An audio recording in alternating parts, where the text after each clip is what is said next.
তুমি মনোরথের সারথি হইয়া, তুমি মনোরথের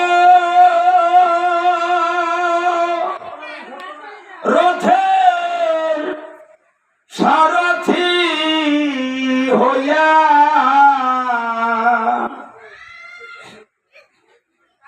তুমি দাও এসে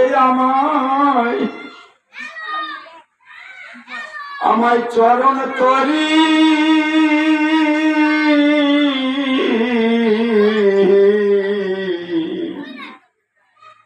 তুমি এসো হে পারি কান্ডারি, তুমি এসো হে পারি কান্ডারি।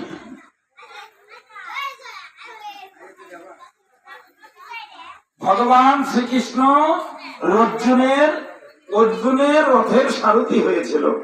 শুধু কি অর্জুনের রথের সারথি না, তোমার আমাদের সকলের রথের সারথি ভগবান শ্রীকৃষ্ণ।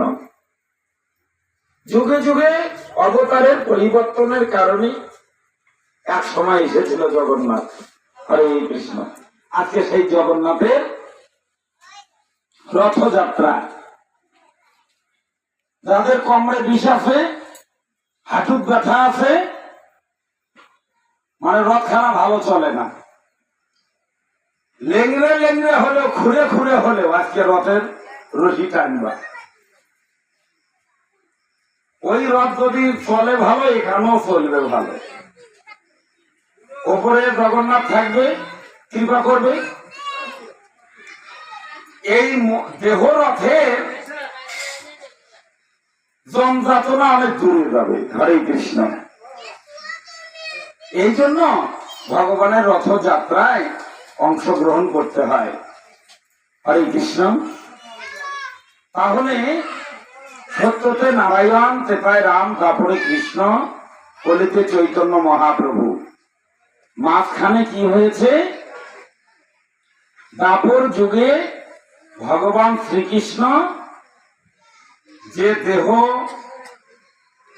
রেখেছিল, এই মায়ার দেহটা রেখেছিল, জড় দেহটা রেখেছিল, সেই দেহটা গঙ্গায় ভাসতে ভাসতে, জগন্নাথের ব্রত কথা তো বলতেই হয়, তাই না? আজকে যা কিছু হবে জগন্নাথের ব্রত কথাই হবে। সেই দেহটা ভাসিতে ভাসিতে, দেহটা ভাসতে ভাসতে কোথায় গেল? ভারত সমুদ্র সৈকত, উড়িষ্যা, সেই পুরী ধামের সেই সমুদ্র সৈকতে চলে গেল। সেখানে গিয়ে বালুচরে আটকা পড়ছে, ঢেউ আসছে, অনেক লোকজন সেখানে স্নান আদি করে সাগরের জলে। তো ছোট্ট একটা মন্দির ছিল পুরী ধামে, সেখানে একজন সেবায়িত ছিল। সেবায়িতকে স্বপ্ন যোগে কিছু কথা বলল ভগবান শ্রীকৃষ্ণ। আমি কৃষ্ণ ছিলাম, আমার দেহটা কাষ্ঠ রূপে পরিণত, তারপর লীলা শেষ। এটা কিন্তু কলিযুগের আবির্ভাব, কিন্তু এই জগন্নাথে, এই কলিযুগে আমাদের জন্য। তাহলে দেহটা কাষ্ঠ রূপে ভাসছে সাগরের তীরে। আমাকে নিয়ে এসে তুমি মন্দিরে রেখে দিয়ে 1 মাসের জন্য দরজা বন্ধ রাখবা, আর ভালো মিস্ত্রি দিয়ে তুমি জগন্নাথ বানাবা। আমি জগতের নাথ, মানে জগতের কর্তা, আমি জগতের ঈশ্বর, আমি জগতের ভগবান। তাই আমার নাম জগন্নাথ, তুমি জগন্নাথ বানিয়ে নিও। ঘুম ভেঙে গেল শেষ রাতে, একই স্বপ্ন দেখলাম। যাই তো দেখি সাগরের তীরে, সাগরের তীরে গিয়ে দেখলেন না লম্বা একটা কাষ্ঠ পড়ে আছে। কাষ্ঠটা লোকজন দিয়ে ধরে নিয়ে আসলো। এখন মিস্ত্রি হবে, ওই যে হরিপতাটা দেখলাম কোথায় গেল, হরে কৃষ্ণ।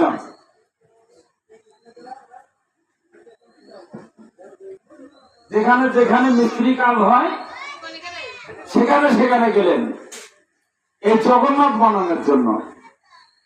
কিন্তু অনেক মিস্ত্রি আসতেছে, একটা করে বাড়িতে হাতুড়ও ভাঙে, বাতালও ভাঙবে, দুটোই ভাঙে যায়। কত মিস্ত্রি আসে দেখে শুনে চলে গেল, কিন্তু জগন্নাথ বানানোর মনোনীত মিস্ত্রি এখনো আসছে না।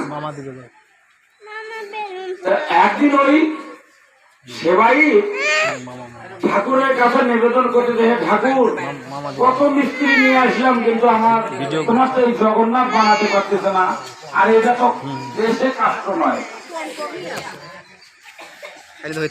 তাহলে আমি কি করব? আমার তো আমি নিরুপায়, তুমি আমাকে মিস্ত্রি দেখে দাও। তো জগন্নাথের মিস্ত্রি জগন্নাথই দেখে দিচ্ছে। পরের রাত্রিতে বলল, এই তুমি এই যে বাড়ির কোলাতে চৈতন্য মঠের পাশেই ছোট বাজুনিয়া পাড়া, মিস্ত্রি পাড়া, ওখানে ওই যে হরিপদ বাবুর কাছে যাই তো। বাবা, আর হরিপদের কাছে যাওয়া লাগবে? হ্যাঁ, ওখানে গেলে উনি বানিয়ে দিতে পারবে। এখানে আমাদের জগন্নাথ দেবের মাহাত্ম্যতে যেটা আসে, যে এত এত মিস্ত্রি আসলো তারা পারলো না, এই যে মানে হরিপদ দাদাই পারবে, এটা কোন কথা? অন্যান্য যারা মিস্ত্রি ছিল তাদের ছিল না ব্রত, তাদের ছিল না আচার আচরণ, তাদের ছিল না, খালি লুঙ্গি পরে বেড়ায়, খালি লুঙ্গি পরে বেড়ায়, আর ওষুধ নিয়ে দিয়ে ভাত খায়, মাছ মাংস নিয়ে ব্যস্ত, একটা একাদশীও করে নাই। পারবে কি ও জগন্নাথ বানাতে?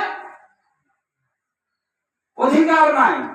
এখনকার যেগুলো দুর্গা পুজো বানায়, ভাস্কর আছে, আগে ভাস্কর গুলো মালা করার গুলো আগে ধরি, বামনের হিসেবটা পরে আগে এগুলো ধরি। যে কটা মালা কর সামনে দেখা যায়, আমাদের মন্দিরেও যে কটা বানায়, ওই যে খবর বলার নাই একটা মালা জোর করে ধরে মালা দিয়ে দিই, এটি আসলি মালা দিয়ে দিই।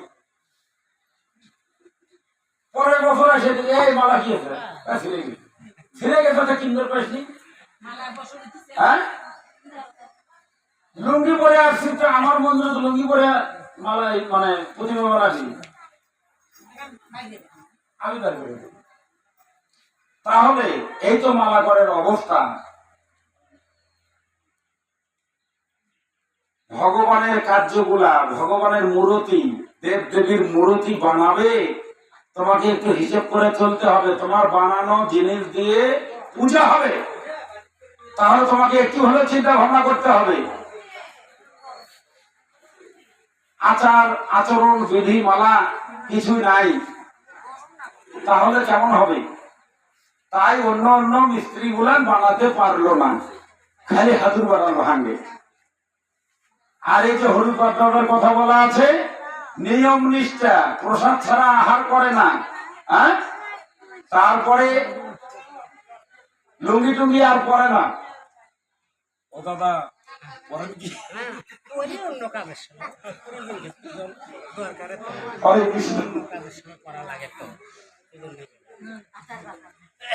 ওই সময় মার্কিন করবেন, হ্যাঁ মার্কিন করবেন। হ্যাঁ, যদি কেহ বলে যে আমি মার্কিন পরব, বা আমি কিনবো না, কিনতে পারছি না,